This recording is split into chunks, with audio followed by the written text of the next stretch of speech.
Hello बच्चों, कैसे हो आप। हमने पिछले लेक्चर में देखा था कि जो आवेश है, आवेश की यूनिट जो है, इकाई जो है क्या होती है। तो लिखा था हमने कूलाम कि आवेश जो है उसकी इकाई होती है कूलाम। उसके साथ एक बात और भी थी कि ये जो है अदिश राशि है। कैसी राशि?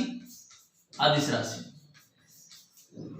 इसका प्रतीक चिन्ह यानी कूलाम हम लिखें तो किससे लिख सकते थे? सी से। मैंने बताया था कि जो कूलाम है, कूलाम आवेश का मात्रक है, लेकिन बड़ा मात्रक है। इसके छोटे मात्रकों को और भी जो प्रचलित मात्रक हैं या छोटे मात्रकों को हम कई तरह से व्यक्त कर सकते हैं। जैसा हमने बताया था कि एक माइक्रो कूलाम यानी 10 की पावर माइनस 6 कूलाम। इसके अलावा एक नैनो कूलाम, एक पीको कूलाम। नैनो मतलब 9, 10 की पावर माइनस 9 कूलाम। इसके अलावा पीको यानी 10 की पावर माइनस 12 कूलाम। इस प्रकार से। इसके अलावा मैंने कहा था कि ये तो हमारे पास छोटे मात्रक है, प्लस ऐसा ही मात्रक कूलाम है आवेश का। कई बार ऐसा पूछा जाता है कि उस भौतिक राशि का नाम लिखिए जिसका मात्रक कूलाम है, तो क्या होगा? आवेश।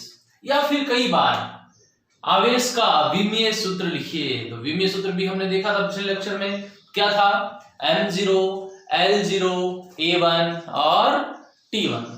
ये हमारे पास थी इसकी विमाएं। अब इन्हीं से हमने आगे जब हम आवेश की बात कर रहे थे तो वहां से हमारे पास आवेश के लिए एक फॉर्मूला आया था कि Q बराबर I, ऐसा आया था। क्योंकि मैंने कहा था जब हम धारा पढ़ते थे तो धारा बराबर I बराबर क्या होता था? Q/T। यहां से मेरे पास Q बराबर क्या होगा? IT। यानी आवेश बराबर धारा इंटू समय। चलो अब इसके ऊपर क्या क्वेश्चन हो सकता है, कैसा क्वेश्चन होगा, क्या क्वेश्चन मिलेगा वो देख लेते हैं। एक क्वेश्चन हम लिख लेते हैं। तो हमारे पास क्वेश्चन क्या है कि यदि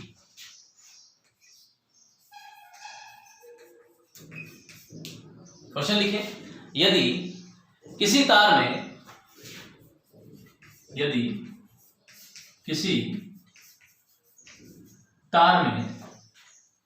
यदि देखें, इसको क्लियर दिखाएं। यदि किसी तार में 4 कूलाम आवेश, यदि किसी तार में 4 कूलाम आवेश 2 सेकंड के लिए, 2 सेकंड के लिए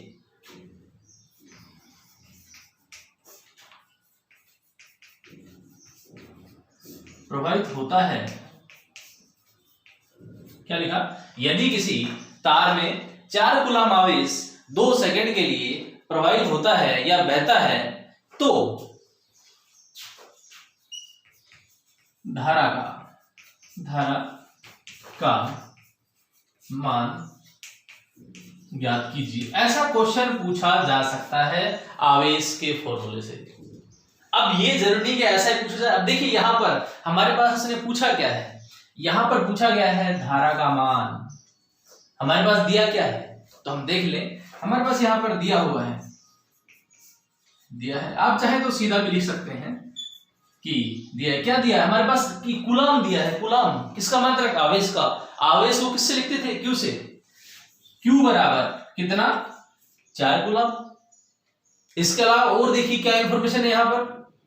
टाइम भी दिया हुआ है। क्या दिया हुआ है? टाइम। T बराबर कितना है? 2 सेकंड। क्या पूछा है? I पूछी है। I हमें निकालना है। तो I बराबर क्या होता है बताइए?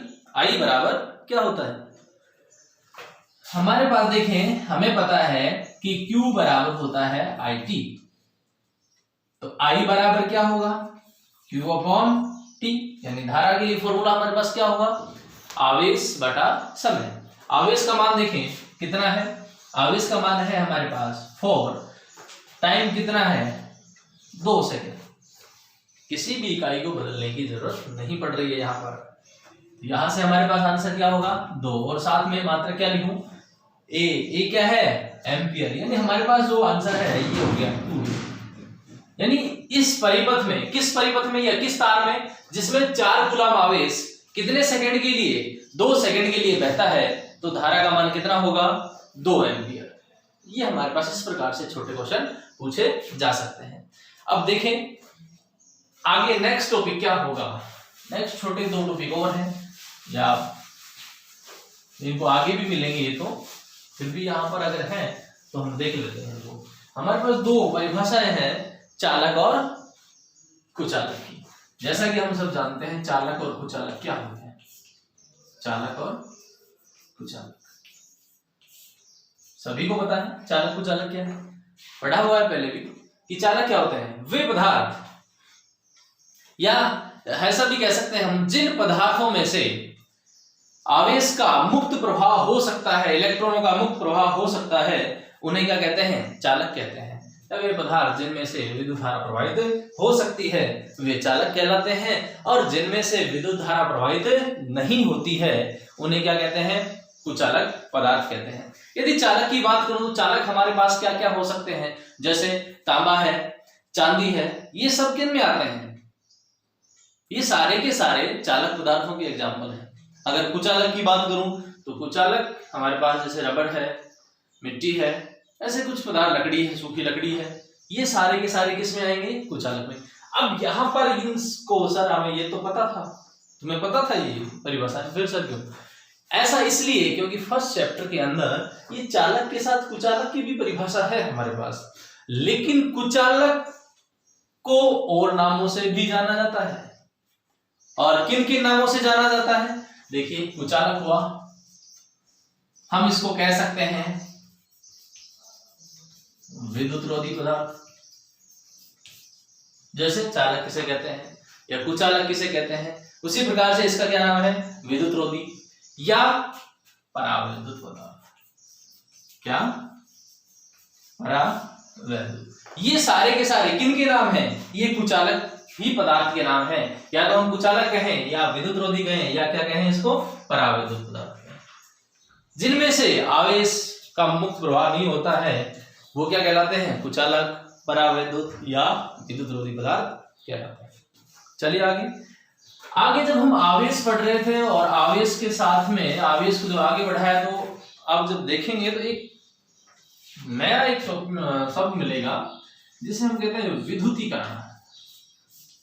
विद्युतीकरण हम आगे डिटेल में और बात करेंगे, लेकिन अभी देख लेते हैं कि विद्युतीकरण है क्या। हम इसको नोट कर लेते हैं, विद्युतीकरण क्या है। क्या कहेंगे विद्युतीकरण के लिए, कि किसी भी वस्तु के विद्युतीकरण के लिए कौन से कण उत्तरदायी होते हैं। किसी भी वस्तु के विद्युतीकरण के लिए कौन से कण उत्तरदायी होते हैं।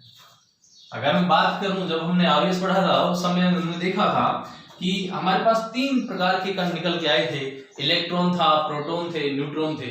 और मैंने कहा था कि जो नाभिक है, नाभिक के अंदर नाभिक जो खुद है 2 प्रकार के कणों से मिलकर बना होता है, जिसमें क्या क्या उपस्थित होते हैं, क्या क्या, एक होता है प्रोटॉन, एक होता है न्यूट्रॉन, और बाहर कक्षाओं में कौन चक्कर लगाता है, इलेक्ट्रॉन।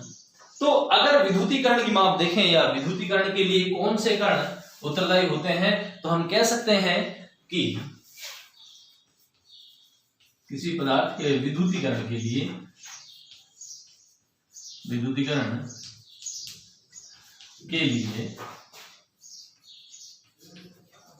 इलेक्ट्रॉन उत्तरदायी होते हैं। कौन उत्तरदायी होते हैं, विद्युतीकरण के लिए कौन उत्तरदायी होते हैं, इलेक्ट्रॉन उत्तरदायी होते हैं। क्योंकि इलेक्ट्रॉन उत्तरदायी होते हैं, प्रोटॉन नहीं। क्यों, क्योंकि जो इलेक्ट्रॉन है, क्योंकि इलेक्ट्रॉन नाभिक के बाहर कक्षाओं में उपस्थित होते हैं,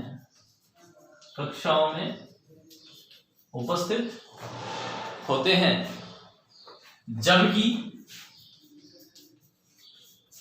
जो प्रोटॉन है नाभिक के अंदर उपस्थित होते हैं, या हम कह सकते हैं कि नाभिक में उपस्थित होते हैं। कौन से कण? प्रोटॉन कण नाभिक में उपस्थित होते हैं। अगर विद्युतीकरण के लिए पूछा जाए कि कौन से कण उत्तरदायी है, तो विद्युतीकरण के लिए इलेक्ट्रॉन उत्तरदायी है, जबकि प्रोटॉन नहीं। क्यों? क्योंकि जो इलेक्ट्रॉन होते हैं वो नाभिक के बाहर रहते हैं, कक्षाओं में चक्कर लगाते रहते हैं, और इनको, जबकि जो प्रोटॉन होते हैं वो नाभिक के अंदर उपस्थित होते हैं। तो जब हमें इनको अलग करना होता है तो इलेक्ट्रॉन जो होते हैं, इलेक्ट्रॉन को पृथक करना या अलग करना आसान होता है। पृथक करना आसान होता है, जबकि जो नाभिक के अंदर जो कण होते हैं, नाभिक के अंदर कौन सा कण है यहां पर? प्रोटॉन प्रबल बल द्वारा बंधे हुए होते हैं, इसलिए प्रोटॉनों को नाभिक से हटाना बहुत ही कठिन होता है। कौन से बल द्वारा? क्या लिखा? पृथक करना आसान होता है, जबकि नाभिक में उपस्थित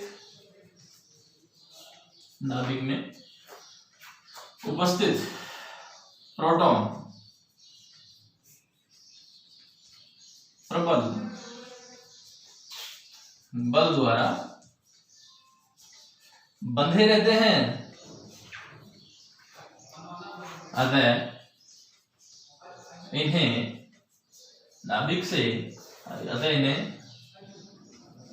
पृथक करना